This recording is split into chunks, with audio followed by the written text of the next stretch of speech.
Hello friends, you know very well I am Prakash Sahu. तो आज video T हमर completely जदि मु कहिबी स्पेशल ओजे 2024 को नेकी हला काहे कि ना बहुत सारा पिला मानकर कमेंट आसुतला कि भाई हमर स्पेशल ओजे 2024 एई वर्ष बाहरिबो ना नहीं, जदि बाहरिबो केबे बाहरिबो एवं सेई स्पेशल ओजे रो एग्जाम टी एक्चुअली केबे हेबो एवं ता सहित केउ कोर्स पिला मानको पई एई वर्ष स्पेशल ओजे बाहरिबो एवं केउ पिला माने हमर स्पेशल ओजे को अप्लाई करबा पई एलिजिबल रहिबे। भाई आमे जेई किंबा ओजे रो एग्जाम को अपियर करि पारि नाहु किंबा जेई किंबा ओजे रो एग्जाम को आमे अप्लाई कला टाइम रे जानि पारिनुनी कोनोसी कारण वसत एई वर्ष अप्लाई करि नाहु, ताहाले आमे कोन स्पेशल ओजे रो एग्जाम को देकी नुवा कॉलेज रे एडमिशन करि पारिबु कि आमे चाहुतबा कोर्स रे एडमिशन नै पारिबु कि, ताहाले एई सब विषय रे आमे डिटेल्सली कथा हबा। फर्स्ट ऑफ ऑल मु तुमको कहि रखिबा पई चाहिबी कि एक्चुअली स्पेशल ओजे कहिले कोन एवं स्पेशल ओजे हमर केपे एक्चुअली बाहरी थाए सेही विषय रे फर्स्ट ऑफ ऑल मु कहि रखुची। आमर जेई एवं ओजे रो एग्जाम सरी सारिला परे पिला मानकर रिजल्ट बाहरी सारिला परे सेही पिला माने हमर नुवा कॉलेज रे पाठ पढिबा पई काउंसलिंग रे पार्टिसिपेट करिवे, ठीक अछि। तापरे हमर जो माने भी जेई रो एग्जाम दैछथि से माने मध्ये कोन करिवे ना नुवा कॉलेज रे पाठ पढिबा पई काउंसलिंग रे पार्टिसिपेट करिवे, ठीक अछि। ताले समस्त जेतबे काउंसलिंग रे पार्टिसिपेट करिवे काउंसलिंग रे कोन हुए ना किछि पिला मानकर सीट वैकेंट रहे, माने सपोज मु कहूची मु ओजे रो एग्जाम देइछि मु चाहूची कि बी फार्मेसी करिबा पई मु काउंसलिंग रे पार्टिसिपेट करली, ताले काउंसलिंग रे पार्टिसिपेट करि साइला परे मोर बी फार्मेसी रो कोर्स रे किछिटा सीट वैकेंट रहिला, माने 30 टा कि 40 टा सीट वैकेंट रहिला। ताले गवर्नमेंट कॉलेज हो किबा प्राइवेट कॉलेज हो एई कॉलेज गुडा करे केबे तो सीट वैकेंट रहिबा पई से माने चाहिबेनी, ताले सेही क्षेत्र रे कोन करा जाय ना हमरो सेकंड ओजे आना जाय, माने हमरो स्पेशल ओजे बाहरी थाए।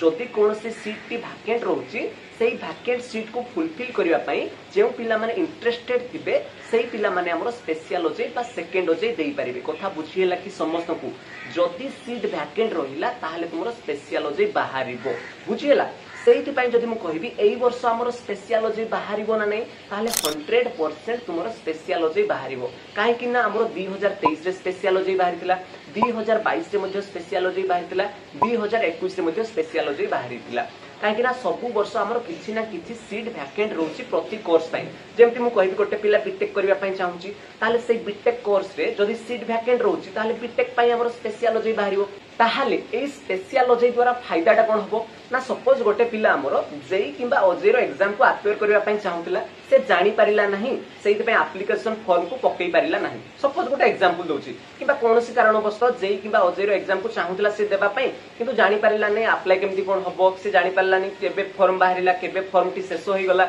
एमति जानि परिला नाही, ताहाले ता पई गोटे एटा मौका मिलुची कि से चाहिले स्पेशल ओजे रो एग्जाम को अपियर करी कि पुणी थरे गोटे नुआ कॉलेज रे एडमिशन नै पारिबो, बुझी होची। तार गोटे इयर गैप रहिबो नाही, काहे कि ना जदि एई वर्ष एग्जाम टी देई नथिबो ताहाले गोटे वर्ष माने मिछो रे माने गैप रहिजिबो ना, माने जाय कि 2025 रे से पुणी एग्जाम दबो। सेही पई स्पेशल ओजे मध्ये गोटे अपॉर्चुनिटी दोची कि जदि तुमे कोनोसी एग्जाम को अपियर करि पारि ना हो ताहाले तुमे स्पेशल ओजे थ्रो रे नुआ कॉलेज रे गोटे एडमिशन नै पारिबो, तुमे चाहुथिबा कोर्स रे एडमिशन नै पारिबो। किंतु आरो किछिटा डिसएडवांटेज रहउची कि तुमे चाहुथिबा मन मुताबिक कॉलेज को पाई पारिबो नाही, काहे कि ना सेही मन मुताबिक कॉलेज गुडा को ऑलरेडी हमर जो माने फास्ट रो ओजे किंबा जेई मेन रो एग्जाम को अपियर करथिबे से माने नै जाइथिबे। जदि सेही पर्टिकुलर कॉलेज रे वैकेंट सीट थिबो जदि तुमरो फॉलो रैंक आसिला स्पेशल ओजे रे ताहाले जाय कि तुमे सेही कॉलेज रे पाई पारिबो। तो तेनु करी मु कहिबी हमर स्पेशल ओजे रे किछिटा एडवांटेज अछि किछिटा डिसएडवांटेज अछि। एडवांटेज एया रहउची कि एक्चुअली जदि तुमे जेई मेन किंबा ओजे रो एग्जाम को देई ना हो ताहाले गोटे अपॉर्चुनिटी एया बनुची कि तुमे सेकंड ओजे बा स्पेशल ओजे को देकी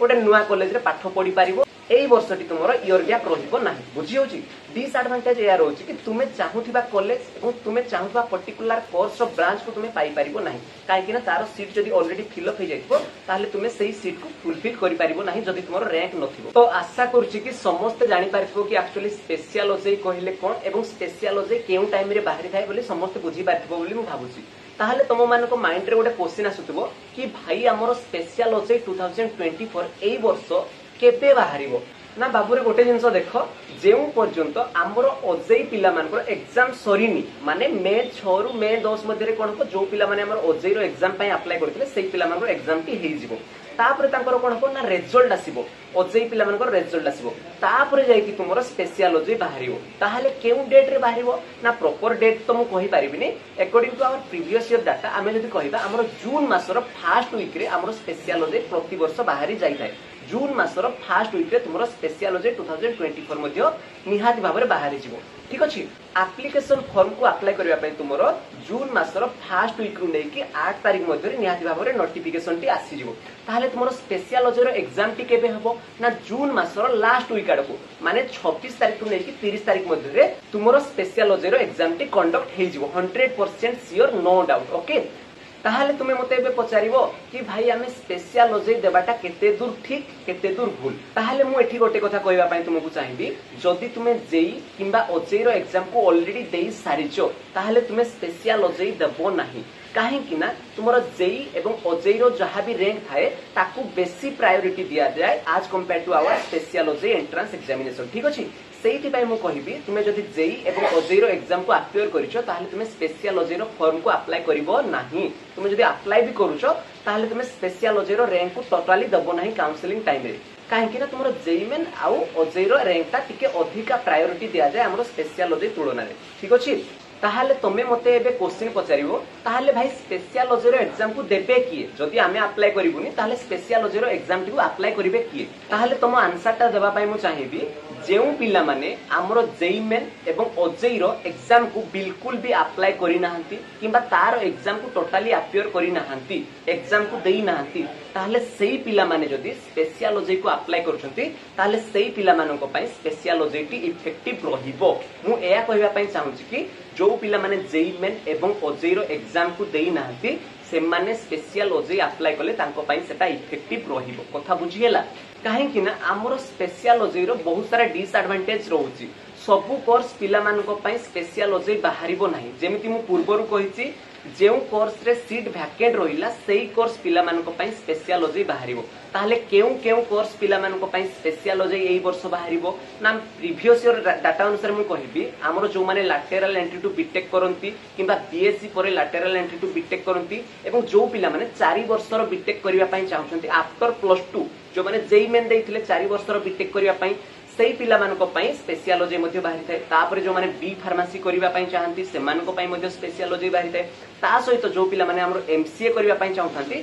सेही पिला मानको पय मध्ये स्पेशलियोलॉजी बाहरि थाए किंतु एथिरे कोनोसी भी ग्यारंटी नाही जे आमे सबु कोर्स पिला मानको पय स्पेशलियोलॉजी बाहरिबो बोली सेमति किछि ग्यारंटी नाही जो कोर्स रे सीट वैकेंट रहिला सेही कोर्स पिला मानको पय स्पेशलियोलॉजी बाहरिबो कथा बुझियला। तो आशा करूची कि समस्त को एई वीडियोटी इन्फॉर्मेटिव लागिथिबो एवं जहा भी तुमरो डाटा दरकार थिला जहा भी तुमरो इन्फॉर्मेशन दरकार थिला सब दिन मु क्लियर कट भाबरे कहि पारथिबो बोली मु भाबुची ठीक अछि। जदि तुमरो तापरे भी किछि भी डाउट रहउची पिला माने तुमे मते डायरेक्ट इंस्टाग्राम रे फॉलो करके तुमरो जहा भी क्वेश्चन अछि सब दिन पचारि पारिबो मु डायरेक्ट तुमको आंसर सेठी देई देबी ठीक अछि। So I wish you all the best thank you very much all of you have a nice day take care bye bye.